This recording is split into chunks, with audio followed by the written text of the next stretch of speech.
जर तुम्ही माझी लाडकी बहीण योजनेचा फॉर्म जुलै महिन्यात भरला असेल, पण तुम्हाला ऑगस्टमध्ये पण सुद्धा पैसे आले नसतील, तर हा व्हिडिओ फक्त तुमच्यासाठी.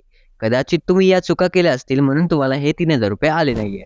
जर या चुका दुरुस्त केल्या तर तुम्हाला आता सप्टेंबर महिन्यात ₹4500 येऊन जातील. तर कोणत्या या चुका आहेत जाणून घेऊया. त्या अगोदर चॅनलला सबस्क्राईब करायला विसरू नका.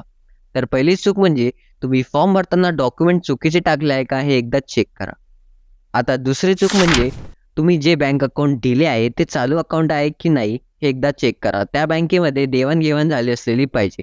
तेव्हाच तुम्हाला पैसे येतील. तिसरी चूक म्हणजे तुम्ही 31 जुलैच्या नंतर फॉर्म भरला असाल तर तुम्हाला पैसे हे सप्टेंबर महिन्यात येतील. आता जाणून घ्यायचे असेल की कोणत्या तारखेला तुमचे पैसे येतील तर तुम्ही कमेंट सेक्शनमध्ये तुम्ही किती तारखेला फॉर्म भरला होता हे आम्हाला सांगा. आम्ही तुम्हाला सांगतो किती तारखेला तुम्हाला हे पैसे येतील. आणि अशाच माहितीपूर्ण व्हिडिओसाठी आम्हाला सबस्क्राईब करा.